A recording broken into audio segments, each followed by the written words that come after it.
오늘 저는 창세기 18장 20절에서부터 26절까지의 말씀을 근거로 하나님과 연결된 사람, 이와 같은 제목으로 여러분과 함께 하나님의 은혜를 나누기 원합니다.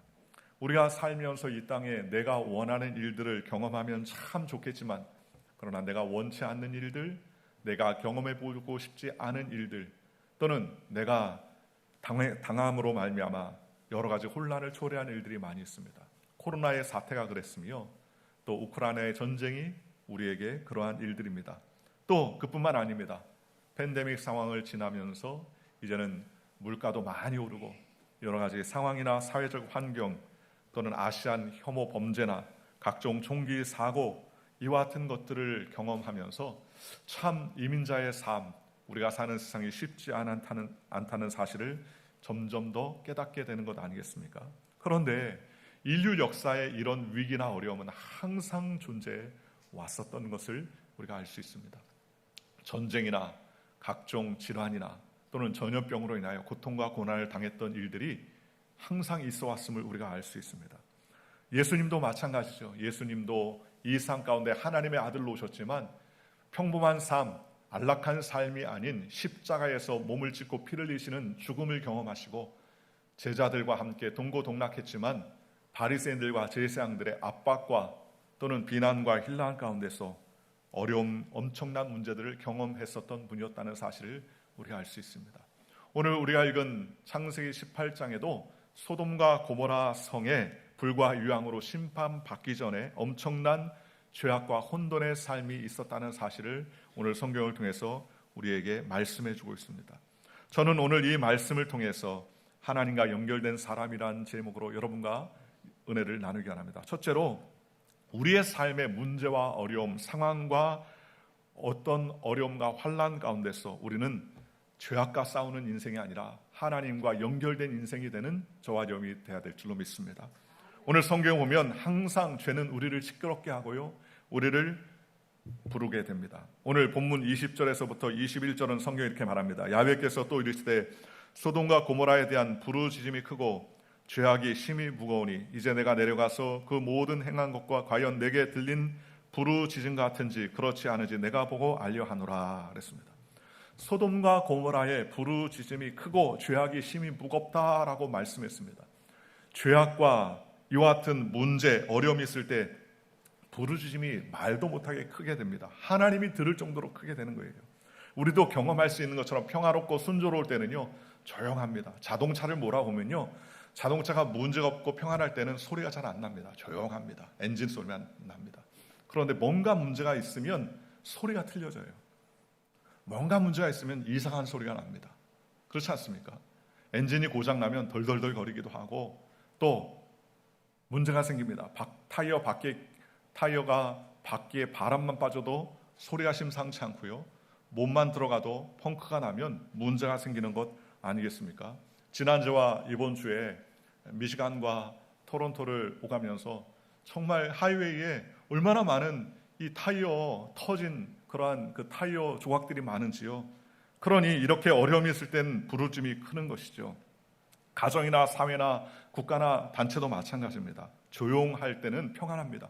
그런데 문제가 생기고 어려울 때는요 소리가 커지는 거예요. 가정에서도 마찬가지죠. 남편과 아내 또 자녀들이 자기 할 일들을 잘 하고 있으면 별로 소리가 나지 않지만, 그러나 죄의 문제가 생기고 문제가 커지고 어려운 일이 생기면 말이 많아지고 소리가 커지기 시작하는 것이죠. 그것은 어느 단체나 마찬가지죠. 교회라는 공동체의 예배 장소도 마찬가지죠.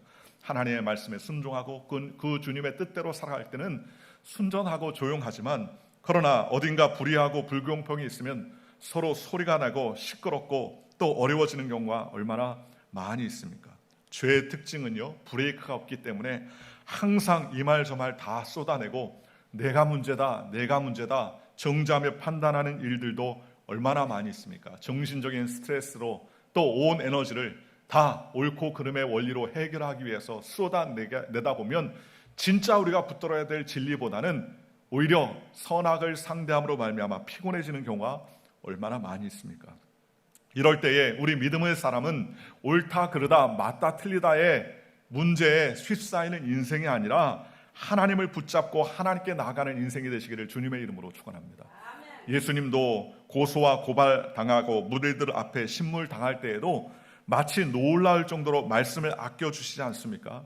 여러 가지로 말도 안 되는 고소 고발을 당하고 소리를 높이며 고발하는 대제사장들, 무리들 앞에서 예수님은 잠잠하게 모든 것에 소리를 내지 아니하고 조용히 있었다고 성경은 말합니다. 나중에는 빌라도가 놀랄 지경이었습니다. 하도 예수님이 대응을 안 하시니까 빌라도가 예수님께 물어보지 않습니까? 내가 유대인의 왕이냐라고 말했습니다. 그때 한마디도 대답하지 아니하시고 내 말이 맞도다라고 응답하시지 않습니까? 이사야서 53장 7절에 성경은 이렇게 말씀하고 있습니다. 그가 곤욕을 당하여 괴로울 때도 그의 입을 열지 아니하였으며 마치 도수장으로 끌려가는 어린 양과 털 깎는 자 앞에서 잠잠한 양같이 그의 입을 열지 아니하였도다라고 성경은 말씀하셨습니다. 충분히 원인과 결과, 충분히 그 선악을 구별해낼 수 있는 분이 바로 예수님이었음에도 불구하고 그것이 옳다, 맞다의 삶을 사신 것이 아니라 그것에서 잠잠하셨다는 것입니다. 왜 잠잠하셨을까요? 예수님은 모르셔서 그런 것이 아닙니다. 예수님이 능력이 없으셔서 그런 것이 아닙니다. 예수님께서 잠잠하신 이유는 어둠의 권세와 대항하지 아니하고 하나님을 상대하는 하나님과의 관계의 삶을 살았기 때문이라는 것입니다. 어떤 어려움 가운데서 예수님은 대제사장이나 율법사나 서기관들과 대응하며 싸우지 아니하시고 예수님은 잠잠히 주님께 하나님께 묵상하며 아버지여 아버지의 뜻대로 되기를 원합니다 하면서 주님은 항상 하나님과 연결된 삶을 사셨던 분이었다는 사실을 우리가 알 수 있습니다. 생각해 보십시오. 어둠이 캄캄하게 임하면 그 어둠을 퍼낼 수 있습니까? 퍼낼 수가 없어요. 칼로 어둠을 썰어서 버릴까요? 칼로 어둠을 썰어서 보낼 수도 없지 않습니까? 미움을 더 큰 미움으로 이길 수 있습니까? 이길 수 없어요. 사랑과 용서라는 것으로 미움을 이길 수 있죠. 마찬가지 아닙니까?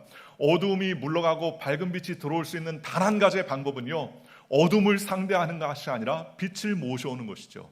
어둠을 밝히는 것이 아니라 빛을 밝힐 때에 진정한 어둠이 물러가는 것 아니겠습니까?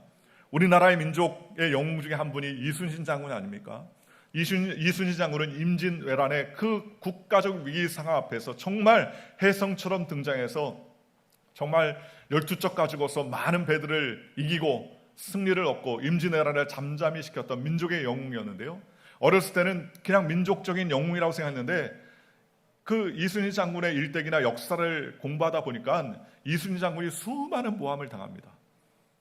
그런데 그 모함 앞에서도 나중에 어떻게 합니까? 백의종군, 쉽게 말하면 장군의 지위에서 모든 것이 벗겨져서 이제는 쫄병의 자리에 있음에도 불구하고 내가 맞다 틀리다 억울하다 불편하다 말하지 아니하고 오히려 백의종군, 자기가 가지고 있는 쫄병의 위치에서도 나라와 민족을 위해서 헌신하니까 나중에는 그의 진위가 드러나서 결국은 위대하게 쓰임받는 그러한 장군으로서의 역할을 감당하고 목숨을 내놓고 임진왜란이 잠잠하게 된 것 아니겠습니까?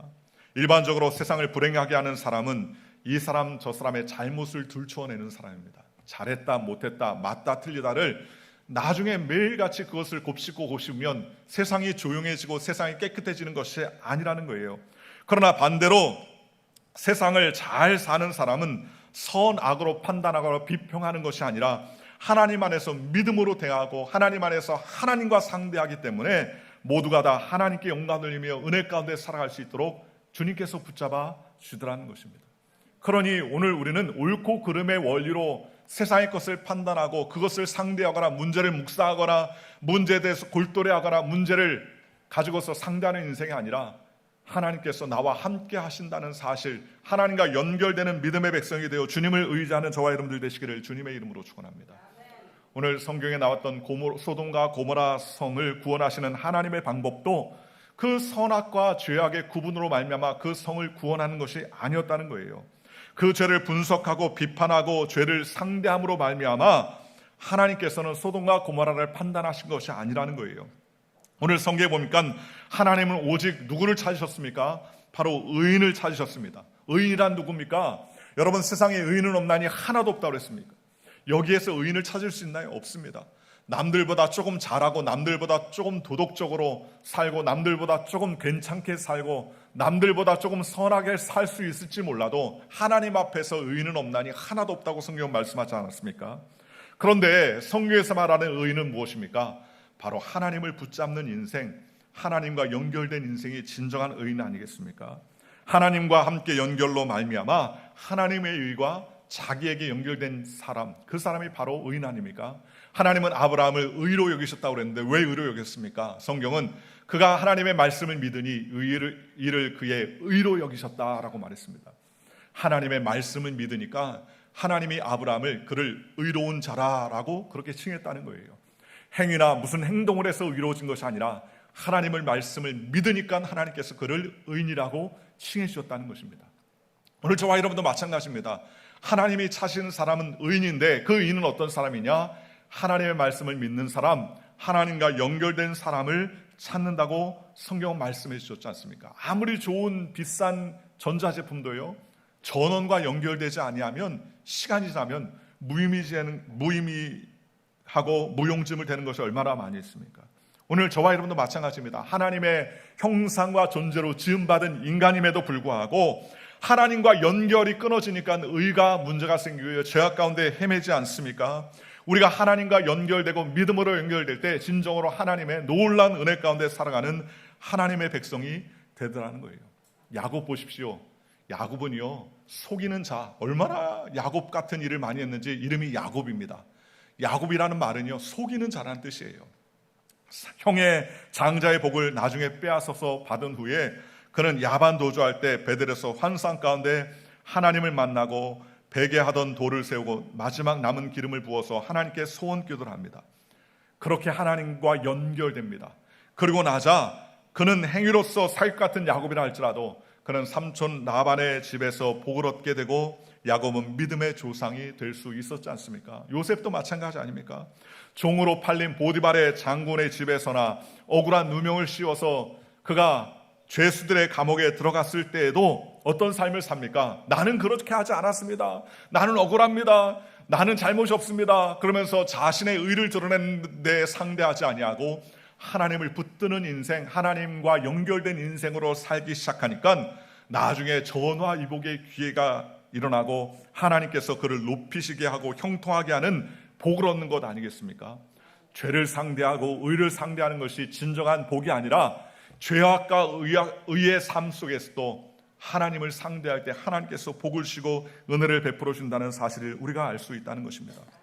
사도 바울도 하나님과 연결된 백성이었습니다. 유라굴로 광풍을 만날 때 그는 나침판을 들고 일기예를 보고 상황을 판단하는 인생이 아니라 뱀이 창에 들어가서 하나님께 기도하고 하나님과 연결되기로 결정하고 하나님께 부르짖자 하나님께서 그에게 말씀하시지 않습니까? 지금은 아직 네가 죽을 때가 아니다.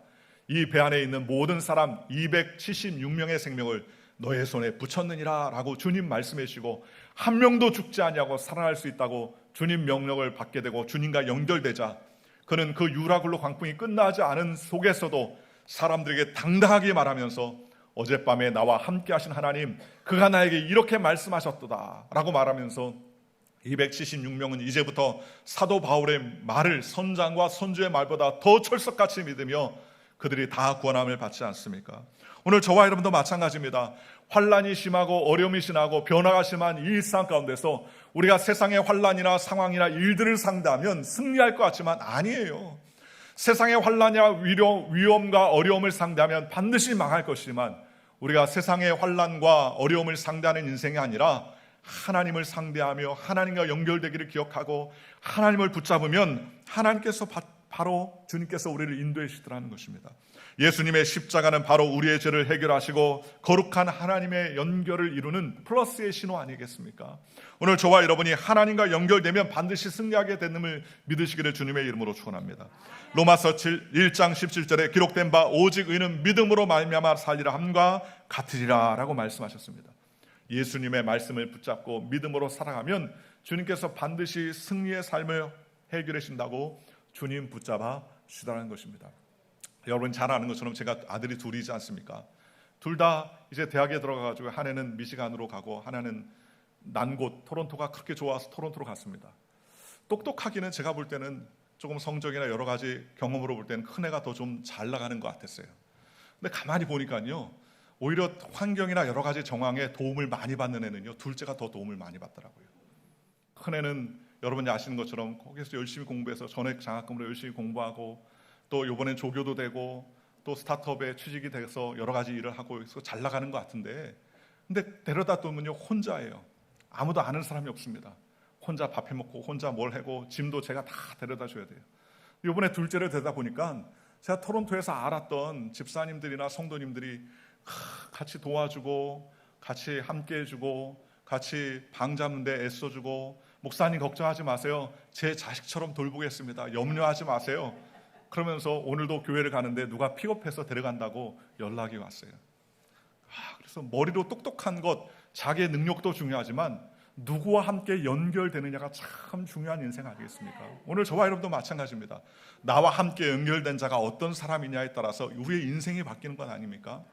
그렇잖아요. 맨하탄을 걸어갈 때 나와 함께한 사람이 경찰이고 보호자라면 안전하지만, 나를 싫어하고 미워하고 나를 해하려고 하는 인종주의자라면 문제가 생기는 건 아니겠습니까? 오늘 저와 여러분이 이 세상의 어떤 어려움 가운데서도 어려움의 문제를 상대하지 아니하고 하나님과 연결될 때 진정한 기쁨과 소망이 있다는 사실을 기억하고 주님과 연결되는 믿음의 백성이 되시기를 주님의 이름으로 축원합니다. 오늘 두 번째로, 우리는 믿음의 사람이 되어서 하나님과 연결된다면 우리가 해야 할 일은 무엇입니까? 그것은 바로 기도하는 일이라는 사실을 기억하는 저와 여러분 되시기를 주님의 이름으로 축원합니다. 믿음으로 하나님과 연결된 사람의 공통점은 다른 것 없어요. 바로 기도라는 거예요.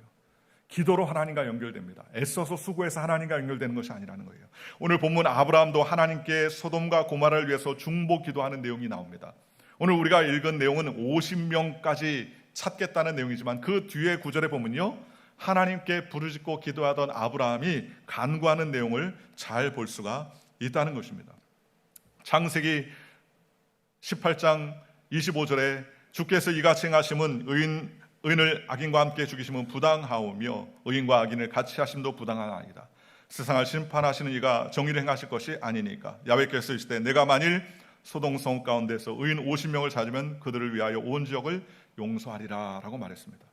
그런데 28절 보면 아브라함이 또 이렇게 말합니다. 50의인 중에 5명이 부족하면 주님, 그 5명이 부족해서 멸망시킬 겁니까? 그러자 하나님은 또 이렇게 말합니다. 이르시되 내가 거기서 45명을 찾으면 멸하지 않으리라. 그런데 또 29절 보면 아브라함이 아뢰어 이르되 40명을 찾으면 어찌 하시렵니까? 10명이 모자라서 40명이 되면 어찌 하겠다냐는 기도 제목 아닙니까? 그때 하나님이 이르시되 40명으로 말미암아 멸하지 아니하리라 그랬습니다. 30절입니다. 아브라함이 이르되 내 주여 노하지 마옵소서, 말씀하게 하옵소서. 거기서 30명을 찾으면 어찌 하시려나이까? 이르시되 내가 거기서 30명을 찾으면 그리하지 아니하리라. 31절에 또 딜을 합니다. 아브라함이 또 이르되 내가 감히 죽게 하려나이다. 거기서 20명을 찾으면 어찌 하시려나이까? 이르시되 내가 20명으로 말미암아 그리하지 아니하리라. 참 아브라함도 끔찍입니다. 32절은 이렇게 말합니다. 아브라함이 또 이르되 주는 노하지 마옵소서, 내가 이번만 더 아뢰리이다. 거기서 10명을 찾으면 어찌 하시려나이까? 이르시되 내가 10명으로 말미암아 멸하지 아니하리라. 50명 의인 찾으면 멸하지 않겠다. 45명, 40명, 30명, 20명, 10명만 있어도 내가 멸하지 않겠다라고 그렇게 생각을 했어요. 아마도 아브라함은요, 그 의인 10명에 조카 롯과 그의 아내와 그의 두 딸과 그 다음에 사위 둘과 그 다음에 그 밑에 식솔들까지 하면 한 10명쯤은 가능하지 않을까라고 생각했던 것 같아요.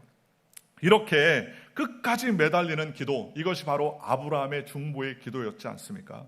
오늘 저와 여러분도 마찬가지입니다.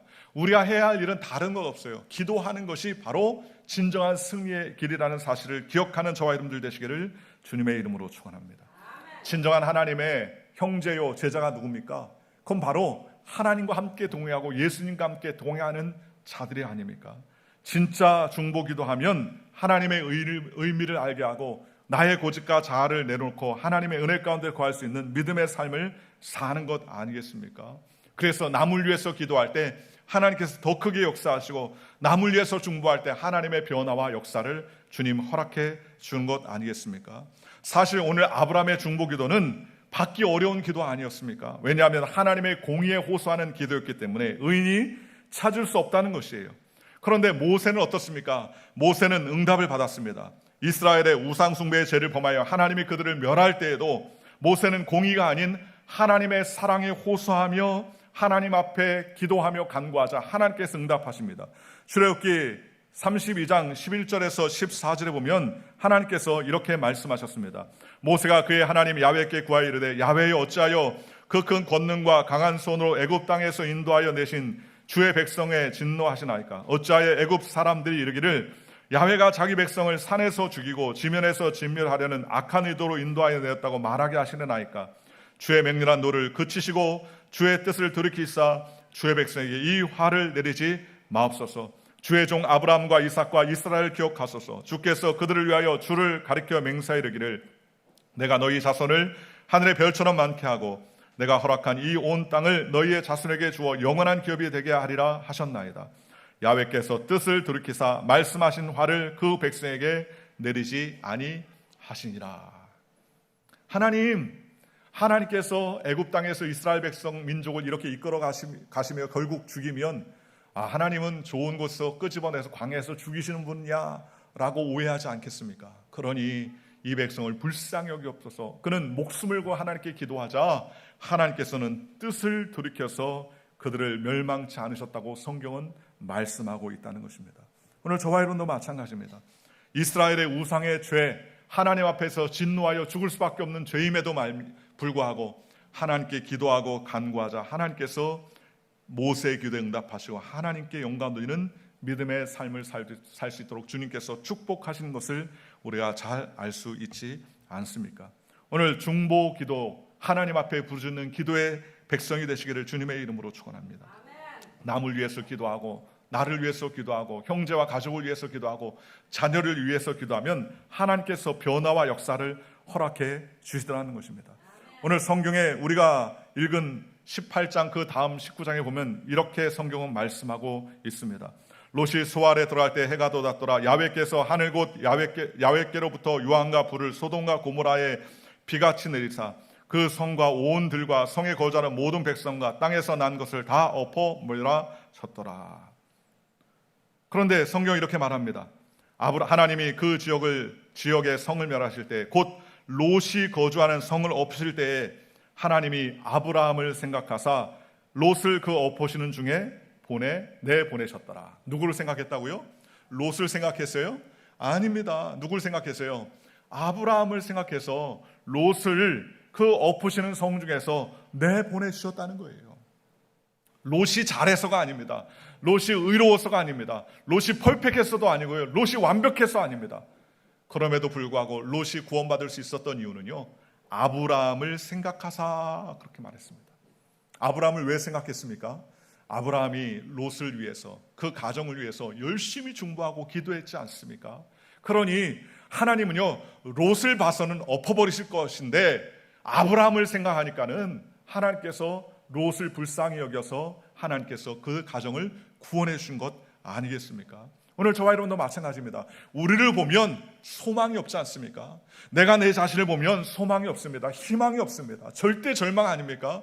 그런데 주님은 우리를 보시는 것이 아니라, 하나님은 우리를 보시는 것이 아니라 예수 그리스도의 십자가의 보혈을 보시고 예수 그리스도의 그 피 흘리는 사건을 보시고 우리를 불쌍히 여기사 우리를 건져주시고 하나님의 백성이 되게 해주더라는 것입니다. 예수님은 십자가에 달려 돌아가실 때에도 주여 저들의 죄를 용서하여 주시옵소서. 저들이 하는 것을 알지 못함이니이다. 주님 말씀해 주셨지 않습니까? 알지 못해서 하는 불쌍한 저희 인생들을 굽어 살펴달라고 주님은 끝까지 중보하며 부르짖고 계시지 않습니까? 오늘 저와 여러분이 하나님의 은혜의 삶, 하나님과 연결된 삶을 살았다면 문제가 있습니다. 저것이 문제입니다. 저 사람은 이것이 문제고요. 이 사람은 저것이 문제입니다. 라고 난도질하고 칼질하는 인생이 아니라 그 사람을 위해서 기도하고 중보하는 인생이 될 때 하나님의 새 역사와 놀라신 변화 역사가 일어난다는 사실을 기억하는 저와 여러분들 되시기를 주님의 이름으로 축원합니다. 우리가 살고 있는 시대는 중보의 기도가 필요한 시대 아닙니까? 빌리 그레함 목사님이 미국 성도를 향해서 이런 이야기를 한 적이 있답니다. 하나님이 미국 사람을 향해 심판하지 않으면 하나님은 소돔과 고모라 사람들에게 사과를 하셔야 할 것이다 라고 말했다는 겁니다. 그만큼 우리가 사는 이 땅은요, 죄악이 심하고요, 악한 일들이 얼마나 많이 일어나는 일들이 많습니까? 그런 시대에 우리는 중보의 삶을 살고 하나님과 연결된 믿음의 백성이 되시기를 주님의 이름으로 축원합니다. 옛날에 어떤 목사님이 영국에서 3년간 유학할 때 그 목사님, 영국에서 유학할 때 영국의 유명한 목사님을 만났는데 그 목사님을 만나니까 한 분을 소개시켜 주더라는 거예요. 그런데 할머니 한 분을 소개시켜 주는데 그 할머니는 한국 전쟁이 일어났을 때에 전쟁 고아들이 많이 생겼다는 이야기를 신문을 통해 우연히 보게 됐습니다. 한국이 어디 있는지도 모르고요, 한국이 어떤 나라인지도 모르고 가본 적도 없었습니다.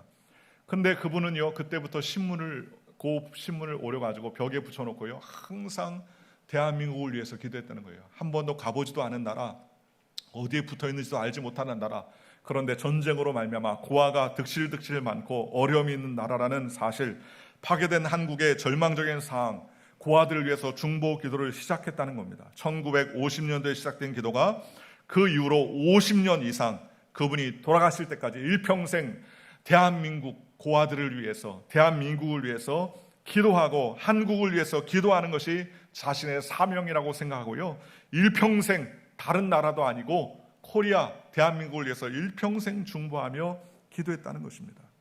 그런데 가만히 생각하면 우린 대한민국이 잘 됐던 이유는 다른 게 없어요. 바로 그런 역사가 있었기 때문에 가능했고요, 그런 역사가 있었기 때문에, 그런 기도하는 사람들이 있었기 때문에 가능했었다는 것입니다. 제가 최근에 알게 된 사실 중에 하나는요, 우리나라에 원래 6.25 전투가 생길 때에 연합군이 들어올 계획이 없었다는 겁니다. 그 당시에 미국 대통령은 한반도에 군사를 보내는 일에 굉장히 반대했다고 합니다. 그런데 그 대통령의 부인이요, 한국이 신앙이 좋은 사람들이 많다는 이야기를 듣고 남편에게 잠잘 때 한국에 군사 원조를 해야 된다, 군인들을 보내야 된다, 그러면서 저기에 그렇게 믿는 사람들이 많고 하나님을 섬기는 사람들이 많다, 얼마나 중요한 사람들이 많은데 그 나라를 뺏기면 안 된다 라고 그렇게 베갯머리 송사를 했다는 거예요. 그 이야기를 듣고서 대통령의 마음이 변화되고요, 유엔이 모여가지고 그 연합군을 보내는 일에 가결되고 그것이 통과돼가지고요, 우리나라에 수많은 연합군들, 미군들이 들어와가지고 목숨을 던지면서 구원했지 않습니까?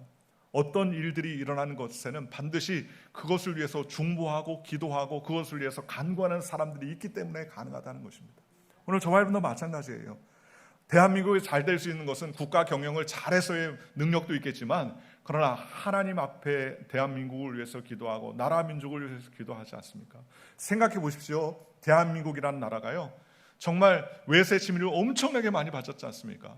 지금도 대통령들이 그냥 임기를 끝나면 감옥을 밥 먹듯이 들락날락 하는 모습을 볼 때 미래가 정말 불투명하지 않습니까? 어떻게 참 우리나라가 점점 더 경제적으로 부흥하고 정말 세계 10대의 그런 경제 대국으로 부흥했는지 이해할 수 없습니다. 대통령이 인기가 떨어져서 마비의 지경에 이르러도 하나님께서 대한민국을 붙잡아 주기 때문에 그렇습니다. 오늘 저와 여러분도 마찬가지예요. 우리가 말씀을 들을 때 일어나서 나라 민족을 위해서 기도하지 않습니까? 하나님, 대통령을 붙잡아 주시옵소서, 위정자들을 붙잡아 주시옵소서, 정치, 경제, 사회, 군사, 산업 모든 리더들에게 지혜를 주셔서 당리당략을 내려놓고 하나님을 경외하며 국가와 민족을 위해 헌신하는 믿음의 백성이 되게 하옵소서. 우리가 매일같이 그렇게 기도하지 않습니까? 기도하기 때문에 하나님께서 붙잡아주시고, 기도하기 때문에 하나님께서 긍휼과 은혜를 베풀어 주시더라는 것입니다. 예전에 캐나다에서 목회할 때요, 청년 한 분이 교회에 이제 유학 갔다가 교회에 왔어요. 예수를 전혀 모르는 자매가 왔습니다.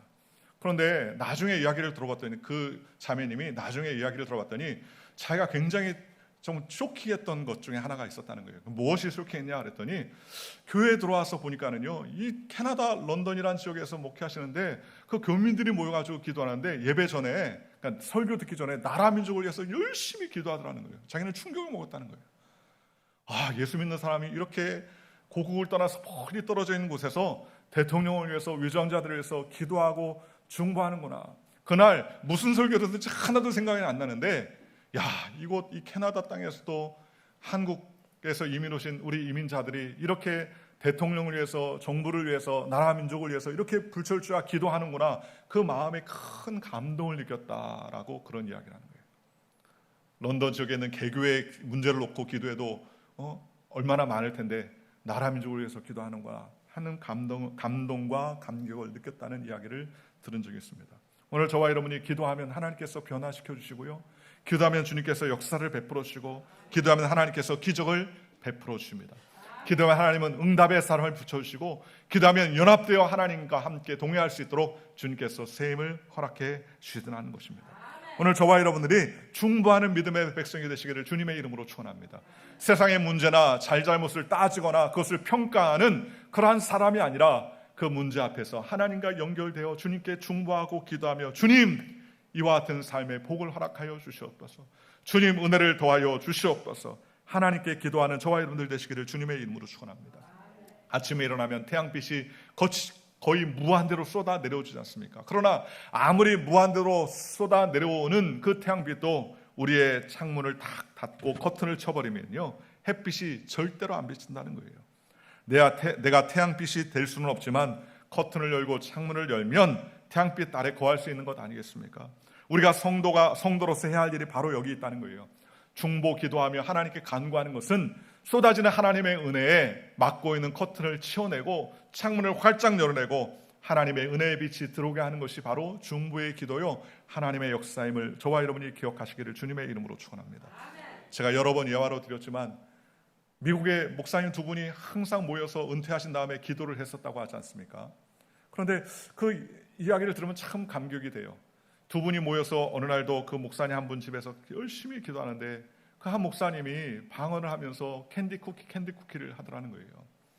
그래서 하는 말이, 나는 캔디도 좋아하지 않고 쿠키도 좋아하지 않고, 방이 많으니까 캔디도 안 좋아하고 쿠키도 안 좋아하는데 기도만 하면 캔디와 쿠키가 자꾸 입술에서 나온다고 그렇게 이야기를 합니다. 그런데 그 이야기를 들었던 목사님이 말씀하기를, 아니야, 하나님이 시키는 거야.